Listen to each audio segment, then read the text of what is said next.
पाकिस्तान ने वैसे तो मुकाबला जीतकर सुपर 4 में अपनी जगह पक्की कर ली एशिया कप 2025 में, लेकिन जो यूनाइटेड अरब एमिरेट्स के खिलाफ मुकाबले में हुआ वो स्पोर्ट्समैनशिप पर असली सवाल उठा गया। आइए एक बार पहले पूरा मुद्दा आपको दोबारा समझाता हूं और बताता हूं कि कैसे कल किया पाकिस्तान ने एक बड़ा ड्रामा जो स्पोर्ट्स के लिए तो बिल्कुल ठीक नहीं था। देखिए, पाकिस्तान और इंडिया के मुकाबले के बाद पाकिस्तान ने मैच रेफरी पर आरोप लगाया कि उन्होंने एंडी पाइक्रॉफ्ट नाम था उनका, उन्होंने एंडी पाइक्रॉफ्ट पर आरोप लगाया कि उन्होंने भारत और पाकिस्तानी टीम को हाथ मिलाने से, कप्तानों को सूर्य कुमार यादव और सलमान अली आगा को हाथ मिलाने से मना कर दिया। उन्होंने बोला ही नहीं कि हाथ मिलाया जाए और ऐसे आरोप लगाए उन्होंने एंडी पाइक्रॉफ्ट पे और आईसीसी से डिमांड रखी कि आप इन्हें एज मैच रेफरी सस्पेंड कर दीजिए एंड एशिया कप में आगे नहीं नजर आने चाहिए। पर आईसीसी अपने मैच रेफरीज और अंपायर्स के साथ खड़ा रहता है। उन्होंने बिल्कुल खारिज कर दी इस मांग को और बिल्कुल कह दिया कि नहीं, एंडी पाइक्रॉफ्ट ही मैच रेफरी रहेंगे और आपकी डिमांड्स पे कोई कार्रवाई नहीं होगी पाकिस्तान पे। फिर बीसीसीआई ने भी अपनी तरफ से स्टेटमेंट दी कि मैच के बाद हाथ मिलाना या मैच से पहले हाथ मिलाना किसी भी रूल बुक का हिस्सा तो नहीं है, वो जेस्चर ऑफ गुडविल है, इसीलिए वो लोग करते थे और हाथ मिलाने का उनका कोई मन था नहीं। और फॉर ऑब्वियस रीजंस क्यों मिलाए भारत पाकिस्तान से हाथ। लेकिन ये सब बातें तो चल रही थी, जब बात हो चुकी थी, फैसला आ चुका था आईसीसी की तरफ से, फिर पाकिस्तान ने दी धमकी यूएई के खिलाफ मैच को बॉयकॉट करने की। एक तो सबसे पहली बात, आप होस्ट कंट्री के मैच को ही बॉयकॉट करने की धमकी दे रहे हो। और धमकी मैं क्यों कह रहा हूं, आपने धमकी दी, फिर किसी ने आपकी धमकी को सीरियसली लिया नहीं। सो जस्ट टू शो कि आप कैंसिल कर सकते हो, आप मैच में लेट आ रहे हो। ये काहे की स्पोर्ट्समैनशिप है। जब आपने आपका पूरी जो केस है, जो आपने पूरी डिमांड है, वो बेस ही उसका है कि स्पोर्ट्समैन स्पिरिट के खिलाफ थी, स्पिरिट ऑफ द गेम के खिलाफ थी, तो लेट आना कौन सी स्पिरिट ऑफ द गेम है भाई।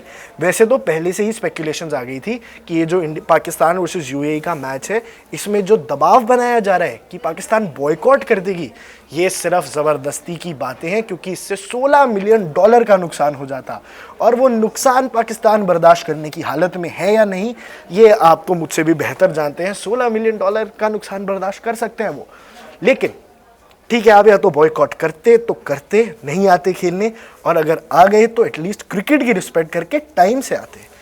पाकिस्तानी क्रिकेट टीम होटल में वेट कर रही थी और लेट कर रहे थे। पाकिस्तानी टीम ने जानबूझ के, मेरे अंदाजे में जानबूझ के मैच को लेट कराया ताकि थोड़ा सा लोगों को बता सके कि हाँ भाई, हम बॉयकॉट कर सकते थे पर हम कर नहीं रहे हैं। अरे हमें पता है तुम नहीं कर सकते थे, क्योंकि $16 मिलियन की बात थी ना, वो तुम नुकसान बर्दाश्त नहीं कर सकते थे। वर्ल्ड लेवल पे इतनी बदनामी तुम बर्दाश्त नहीं कर सकते थे। ये तुम्हें ज़बरदस्ती का एक तेवर दिखाना था और तेवर दिखा रहे हो तुम यूएई के खिलाफ, जो होस्ट कंट्री है, जिसने हमेशा तुम्हारे क्रिकेट को इतना सपोर्ट किया है, और उसके चलते ही कल मैच देरी से शुरू हुआ। हालांकि दोस्तों, कल का मैच अगर आपने देखा हो, यूनाइटेड अरब एमिरेट्स ने पाकिस्तान की टीम को ऑलमोस्ट घेर लिया था। वो दबाव में नहीं आए थे, जीतने वाले थे, जीत सकते थे, पर at the end of the day Pakistan ने बाजी मारी and they have qualified for the super force. And अगले संडे भारत और पाकिस्तान एक बार फिर मिलेंगे और भारत और पाकिस्तान एक बार फिर हाथ नहीं मिलाएंगे। तो ये जो हैंडशेक कंट्रोवर्सी है, ये बढ़ती जा रही है। लेकिन अगर मैं आपको अपॉलॉजी की भी बात करूं, तो before the match started Andy Pycroft is reported to have apologise to Pakistan. ऐसा ये ड्रामा बढ़ता देख मैच रेफरी खुद आके सॉरी कि आप मत पंगे करो, आप आके खेल लो। एंड व्हाट आई से is that this is against the spirit of the game. हाथ मिलाना ना मिलाना नहीं, मैच में लेट आना, क्रिकेट को सीरियसली ना रखना, क्रिकेट से ऊपर पॉलिटिक्स को प्रायोरिटाइज करना, that is what is against the spirit of the game. और मेरे हिसाब से इस पे जांच करना बनता है। आप एक तो आईसीसी को इस पे कदम उठाना चाहिए, और मुझे ऐसा भी लग रहा है कि एशिया कप जब खत्म हो जाएगा, ये नो हैंडशेक कंट्रोवर्सी के बाद इस पे जांच की भी जाएगी।